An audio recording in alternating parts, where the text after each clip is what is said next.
I am heading to downtown Naples, Florida in the new 2022 Toyota GR86. This is of course the second generation of the revival of a lightweight and affordable rear-wheel drive front engine sports car. Today I'm going to tell you what it's like to drive in daily life. Is this going to be the right car for you?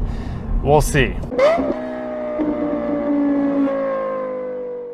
Now last year, Toyota brought me out to New York, the Monticello Raceway there to race, well not race, but drive around the track. This car right here, the GR86, is an absolutely amazing experience.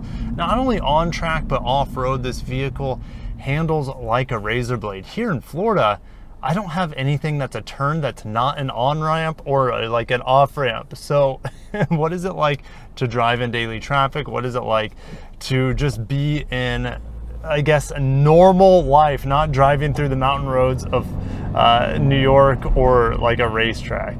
Now in town, it's an easier driving experience than the outgoing model, just for the fact that we have a lot better torque in this vehicle, 184 pound-feet of torque.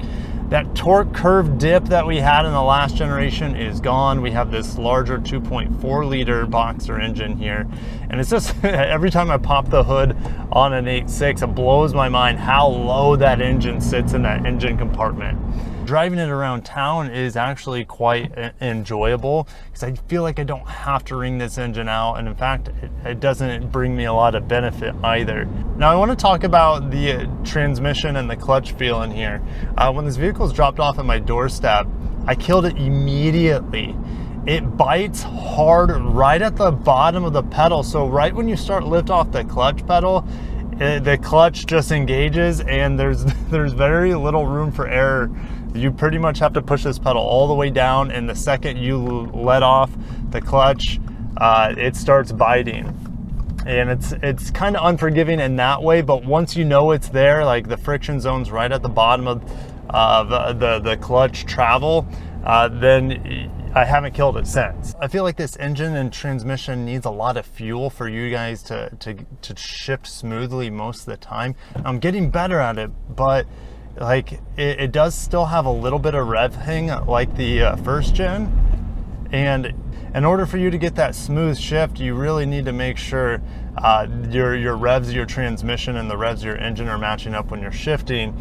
There's not a lot of like cushion. It kind of punishes you if you don't get it just right.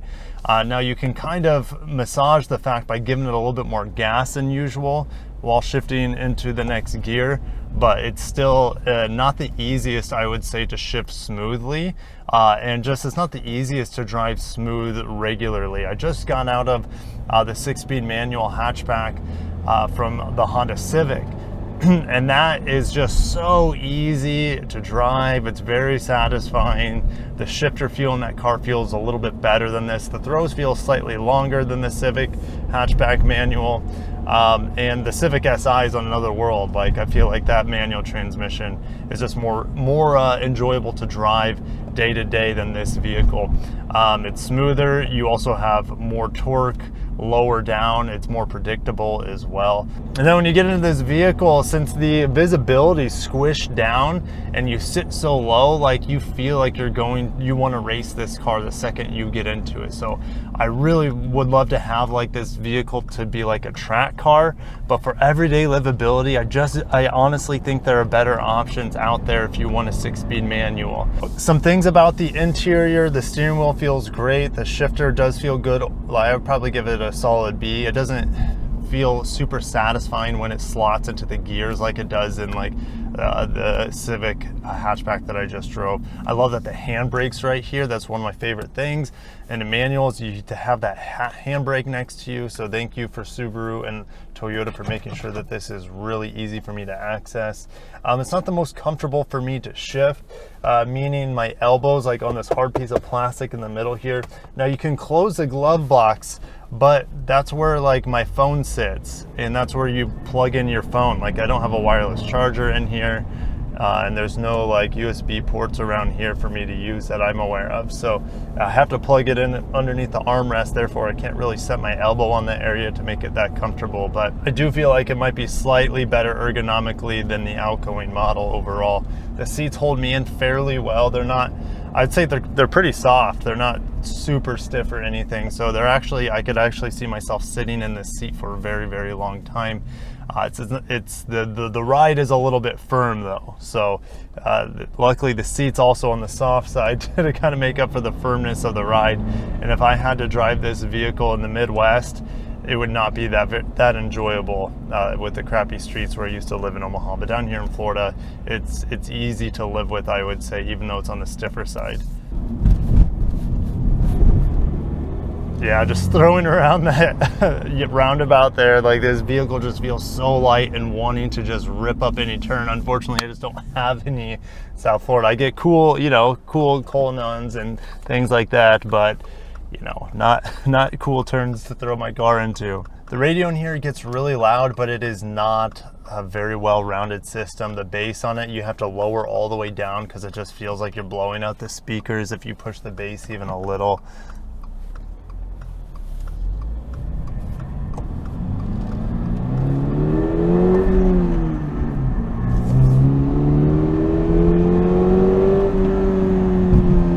This car is very loud, but it does make you happy when you get a chance to ring it out. Like you've seen, I've been in traffic the whole time. It's very hard for me to ring out the cars on a regular basis, but it does reward you with a very nice sound. I know some of it's pumped through the speakers, which I just railed on the speakers for not being very good in here, but they did a good job making this vehicle sound pretty good. I just left it in fourth here, and it was like at 1500 RPM, and it dug out of that really, really well. It doesn't like the low RPMs nearly as well as, let's say, like the Civic Si with that little turbo 4-cylinder. I mean, I feel like that engine does well, or even as low as like 1000 RPM if you just want to like lug it around. This vehicle, not quite the same. Also, fuel economy, I'm getting like 26 miles per gallon, which isn't bad for a sports car.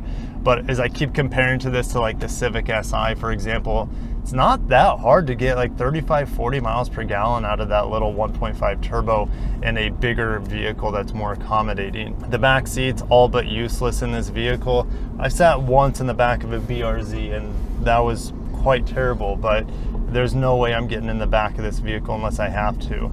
Seats do fold down if you need to, if you want to expand your storage a little bit. Now there's one last thing that I feel like the GR86 has going for it over the BRZ, over let's say maybe even the Civic Si, and that is its drop dead gorgeous looks, and that's completely subjective. This vehicle to me, and I'm gonna follow this Tacoma here, this vehicle to me is mind-blowingly simple and beautiful and elegant all at the same time, as well as being pretty aggressive. So, you know, you have the Supra on the top end of the GR lineup, and that thing is just obnoxious in every single way with all the gills and slits, and most of them are fake. This vehicle takes a much more minimal approach while still looking aggressive. Toyota knocked the ball out of the park with the overall design of the new GR86. The side gills, I love the dual exhaust, the simple headlights, the simple grille.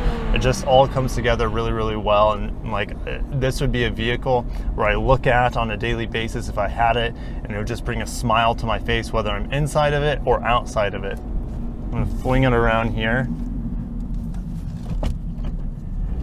The G-Wagon didn't come to a stop at that stop sign.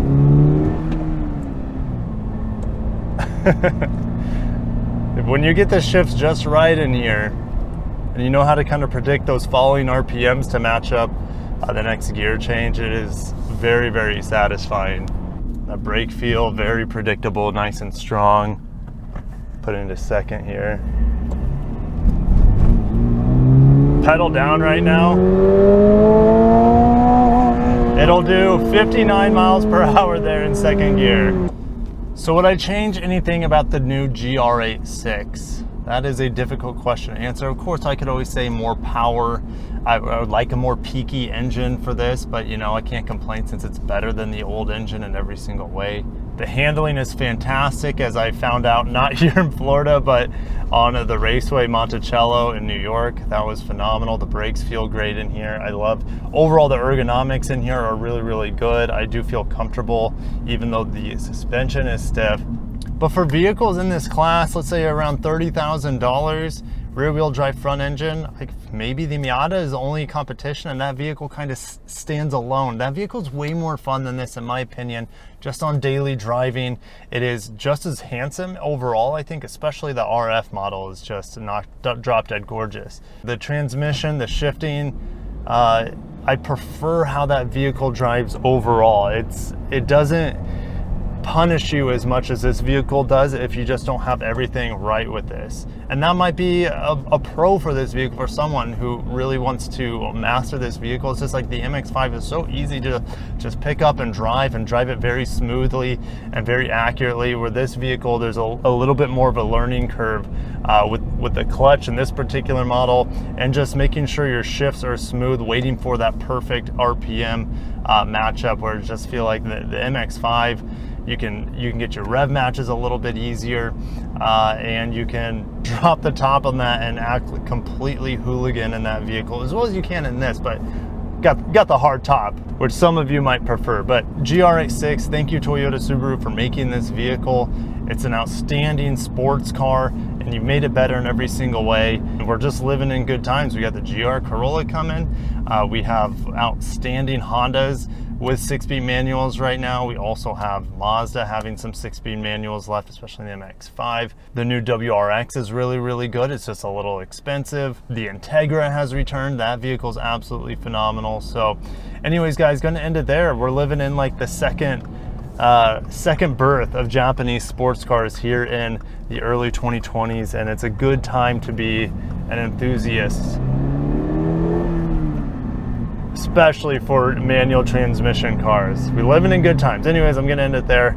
I get the pleasure of driving this back to my house from beautiful downtown Naples, Florida. I'll see you guys down in the comments below. And if you enjoyed it, hit the like button and subscribe for more Toyota news updates and driving reviews like this. Catch you in the next one. Take care of yourselves and peace out.